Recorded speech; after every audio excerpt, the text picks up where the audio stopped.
ఉంది. అయితే పలువురు చిన్నారులకు కూడా గాయాలైనట్టు తెలుస్తోంది. మొత్తం మీద చిన్నారి కుటుంబ సభ్యులు మొత్తం కూడా శోకసంద్రంలో మునిగిపోయారు. అక్కడ పోలీసులు స్పాట్కి చేరుకున్నారు. ఈ యొక్క బస్సు శ్రీవాణి విద్యానికేతన్ స్కూల్ బస్సుగా గుర్తించారు పోలీసులు. అతివేగమే ప్రమాదానికి కారణమై ఉంటుందంటున్నారు పోలీసులు. అయితే బాధ్యులపైన కఠిన చర్యలు తీసుకోవాలని తల్లిదండ్రులు డిమాండ్ చేస్తున్నారు. మీరు చూస్తున్నారు ఆర్టీవీ స్క్రీన్ పైన, ఇది ఒక హైవే క్రాస్ పక్కన, ఓబులవారిపల్లె హైవే క్రాస్ పక్కన జరిగింది. అక్కడ ఒక స్కూల్ బస్ బోల్తా పడింది. దీంతో స్కూల్ బస్ బోల్తా పడడంతో ఒక చిన్నారి అక్కడికక్కడే స్పాట్లో మృతి చెందింది. మరో ఇద్దరికి చాలా తీవ్రమైన గాయాలయ్యాయి. ప్రస్తుతం వారి పరిస్థితి చాలా విషమంగా ఉంది. మరి చాలామంది విద్యార్థులకు కూడా ఈ బస్సు బోల్తా కారణంగా గాయాలైనట్టు తెలుస్తోంది. అయితే వేగమే కారణంగా చెప్తున్నారు పోలీసులు. అయితే ప్రతి స్కూల్ బస్సుకు కూడా కొంత స్పీడ్ లిమిట్ అనేది లాక్ ఉండాల్సిన అవసరం ఉంటుంది. ఆ అతివేగాల కారణంగా డెఫినెట్గా చాలామంది విద్యార్థులు కూడా ఈ బస్సు బోల్తాల కారణంగా గాయాల పాలైన వారు చాలామంది ఉన్నారు. అదే స్థాయిలో మృతదేహాలు కూడా చాలా చోట్ల మరణాలు కూడా సంభవించాయి. సో వీటన్నిటి కూడా పూర్తి స్థాయిలో స్కూల్ యాజమాన్యం బాధ్యత వహించాల్సి ఉంటుంది. వారిపై కఠిన శిక్ష విధించాలంటూ కూడా విద్యార్థుల తల్లిదండ్రులు డిమాండ్ చేస్తున్నారు. దీనికి సంబంధించి కిషోర్ జాయిన్ అవుతారు మనతో పాటుగా. కిషోర్, అసలు ఏం జరిగింది? ఆ అతివేగమైనప్పటికీ ఆ పక్కన రోడ్ క్రాసింగ్ ఏదైనా ఉందా? ఎదురుగా ఏదైనా వాహనం వచ్చిందా? ఎందుకు ఒక్కసారిగా ఈ బస్సు బోల్తా పడాల్సి వచ్చింది? Thank you Manoj. అన్నమయ్య జిల్లా ఓబులవారిపల్లెలో ఘోర రోడ్డు ప్రమాదం జరిగింది. ఈ ఘటనలో ఒక చిన్నారి మృతి చెందగా మరో ఇద్దరు తీవ్రంగా గాయపడ్డారు. తీవ్రంగా గాయపడ్డటువంటి వారిని తిరుపతికి తరలించారు. మరోవైపు అటు పలువురు విద్యార్థులకు కూడా గాయాలైన పరిస్థితి. ఓ రకంగా ఓబులవారిపల్లె జాతీయ రహదారి క్రాస్ చేస్తున్న సమయంలో స్కూల్ బస్సు ఒక్కసారిగా ఆ వేగాన్ని అదుపు చేయలేని పరిస్థితుల్లో ఒక్కసారిగా బోల్తా కొట్టింది. బోల్తా కొట్టడంతో కూడా ఒక్కసారిగా అక్కడ ఉన్నటువంటి చిన్నారులకు కూడా తీవ్రంగా గాయపడ్డారు. అదేవిధంగా ఒక చిన్నారి కూడా మృతి చెందారు. అయితే ఇది ఈ స్కూల్ వ్యాన్ శ్రీవాణి విద్యానికేతన్కి చెందినటువంటి వ్యాన్ గా చెప్తున్నారు. అయితే దీనికి ప్రధాన కారణం అతివేగమే ప్రధాన కారణం అని పోలీసులు ఇప్పటికే భావిస్తున్నారు. ఏదైతే ఘటన జరిగిన వెంటనే సంఘటనా స్థలానికి ఎస్ఐ మహేష్ నాయుడు అక్కడ చేరుకోవడం జరిగింది. ఇప్పటికే ఏదైతే గాయపడ్డ వారందరినీ కూడా రాజంపేట ప్రభుత్వ ఆసుపత్రికి, అదేవిధంగా రైల్వే కోడూరు ప్రభుత్వ ఆసుపత్రికి తరలించారు. అయితే దాదాపు 20 అంటే ఇక్కడ బస్సుకి అతివేగంగా వస్తున్నప్పటికీ ఎదురుగా ఏదైనా వాహనం వచ్చి దాన్ని తప్పించబోయి ఈ రకంగా ఘటన చోటు చేసుకుందా, లేదా ఏం జరిగింది? అంటే బస్సు దానంతరదే బోల్తా పడిందని చెప్తున్నారా? ఎస్ మనోజ్, ఎందుకంటే అది క్రాస్ తిరిగేటంలో ఒక్కసారిగా వేగాన్ని అదుపు చేయలేని పరిస్థితి నేపథ్యంలో ఒక్కసారిగా ఆ క్రాస్ చేసే క్రమంలో కూడా అది బోల్తా కుట్టింది. అయితే అది ఓబులవారిపల్లి క్రాస్, అంటే ఒక రకంగా సర్కిల్ ఉన్నటువంటి ప్రాంతం. ఆ సర్కిల్ ఉన్నటువంటి ప్రాంతం ఇటు తిప్పుకునే క్రమంలో కూడా ఒక్కసారిగా వ్యాన్ బోల్తా కొట్టింది. ఆ బోల్తా కొట్టడంతో కూడా చిన్నారులందరికీ కూడా తీవ్రంగా గాయపడ్డాయి. అయితే స్కూల్ యాజమాన్యాలు కూడా సరైన నిబంధనలు పాటించడం లేదన్నటువంటి విమర్శలు కూడా. సమయానికి బస్సులు ఎంతమంది ప్రయాణిస్తున్నారు? ఎంతమంది విద్యార్థులు ఉన్నారు బస్సులో?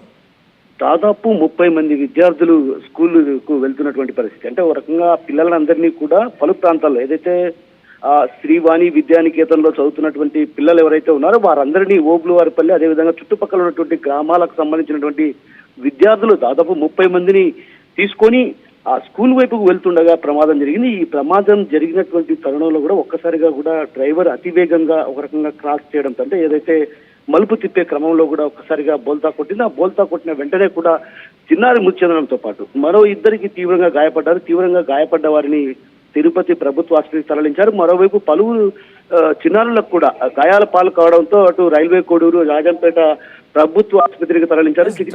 డ్రైవర్ సరిగ్గానే ఉన్నాడా? ఎందుకంటే ఇటువంటి ఘటనలో తరచుగా మనం మద్యం సేవించడం లాంటివి చూస్తూ ఉంటాం, లేదంటే ఇతరత్ర కారణాలు కూడా ఉంటాయి. సో డ్రైవర్ సరిగ్గానే ఉన్నాడా? ఎస్ మనోజ్, ఎందుకంటే డ్రైవర్ మాత్రం సరిగా ఉన్నాడు. అయితే ఏదైతే అతివేగం, అంటే ఒక రకంగా త్వరితగతిన పిల్లలను స్కూల్కు చేర్చాలి అన్నటువంటి, అంటే ఒక రకంగా ప్రతి స్కూల్లో కూడా ఏదైతే బస్సు ఉంటుందో ఆ బస్సులో విద్యార్థులను చేర్చిన తర్వాత మరో ప్రాంతానికి వెళ్లాల్సి ఉంటుంది. అలాంటి పరిస్థితి ఏమన్నా ఎదురైతే తప్ప లేకుంటే ఈ ప్రమాదం జరిగే పరిస్థితి కాదు. ఎందుకంటే స్కూల్లో విద్యార్థులు దాదాపు వందలాది మంది ఉంటారు. వారందరినీ కూడా ఇతర ప్రాంతాల నుంచి స్కూల్కు చేర్చే బాధ్యత కూడా ఒక వ్యాన్ ఉండడంతో కూడా వాళ్ళంతా కూడా పిల్లలను వదిలిపెట్టి మరో ప్రాంతానికి వెళ్లి పిల్లలను తీసుకురావాల్సినటువంటి పరిస్థితి ఉన్నట్టు తెలుస్తుంది. అందులో భాగంగానే ఆయన అతివేగంగానే ఏదైతే బస్సును నడపడం వల్లే, వ్యాన్ను నడపడం వల్లే ఈ ప్రమాదం జరిగిందన్నటువంటి భావన పోలీసులు వ్యక్తపరుస్తుంది. ఏదైతే కొంతకాలం చెందిన చిన్నారి కుటుంబానికి సంబంధించి వివరాలు తెలుస్తున్నాయా? చిన్నారి ఏ తరగతి చదువుతోంది, ఎక్కడి నుంచి వచ్చింది? చిన్నారి ఓబులార్పల్లెకి ప్రాంతానికి సమీపంలో ఉన్నటువంటి ఓ గ్రామానికి చెందినటువంటి పాప ఇప్పటికి కూడా వివరాలు సేకరిస్తున్నారు. ఎవరైతే విద్యార్థులు ఉన్నారో వారందరికి సంబంధించి ఆ పాఠశాల యాజమాన్యం దగ్గర వివరాలు ఉంటే ఆ వివరాలు తీసుకొని కూడా ఇప్పటికే పోలీసులు ఏదైతే తీవ్రంగా గాయపడ్డ ఇద్దరి పిల్లలు అదేవిధంగా మృతి చెందినటువంటి చిన్నారికి సంబంధించినటువంటి వివరాలను కూడా తీసుకుంటున్నారు. అందులో భాగంగానే స్కూల్ యాజమాన్యంతో కూడా వారు చర్చిస్తున్నారు. ఏదైతే స్కూల్కి సంబంధించినటువంటి పిల్లలు ఎంతమంది ఏ ప్రాంతాల నుంచి వీరిని తీసుకొచ్చారన్నటువంటి విషయం పైన కూడా అటు పోలీసులు ఆరాధిస్తున్నారు. ఇప్పటికే దానికి సంబంధించి పూర్తి స్థాయిలో సమాచారాన్ని కూడా సేకరించే పనిలో పడ్డారు. మనోజ్, ఏదైతే విద్యార్థులు ఏదైతే ఓబులవారిపల్లి క్రాస్ వద్ద ప్రమాదం జరిగింది, స్కూల్ వద్దకు వెళ్తే గానీ ఆ పిల్లలు ఎవరు ఏంటి అన్నటువంటి విషయం కూడా స్పష్టత లేని పరిస్థితి. మరోవైపు ఏదైతే చిన్నారులు ఉన్నారో చిన్నారులు కూడా భయాందోళనకు గురైన పరిస్థితి.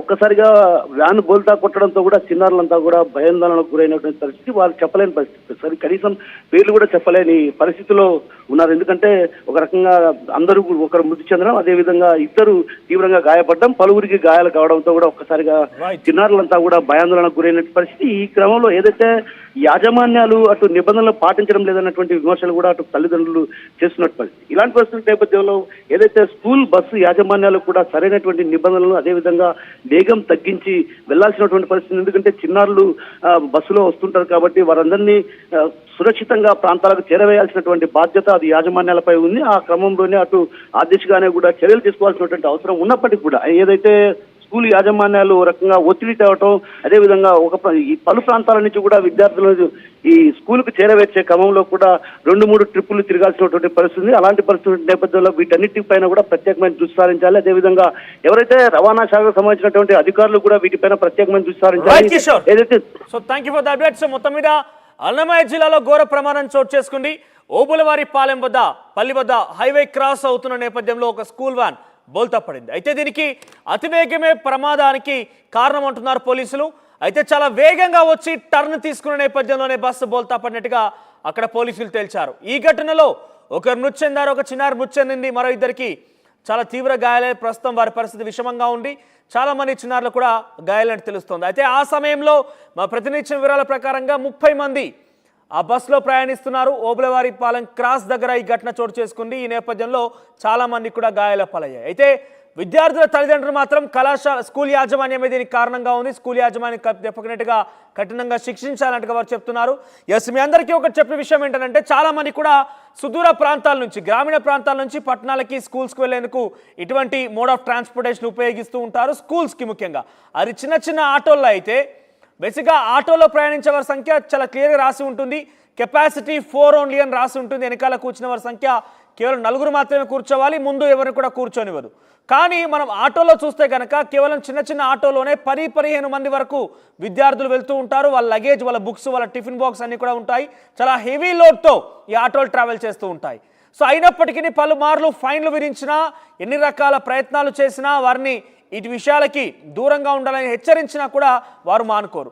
అదేవిధంగా అది ప్రైవేట్ ఆటో సంబంధించిన అంశం. ఇక స్కూల్ యాజమాన్యాలు ఓన్ చేసేటువంటి వెహికల్స్ మీరు చూస్తే ఈ స్కూల్ బస్సులో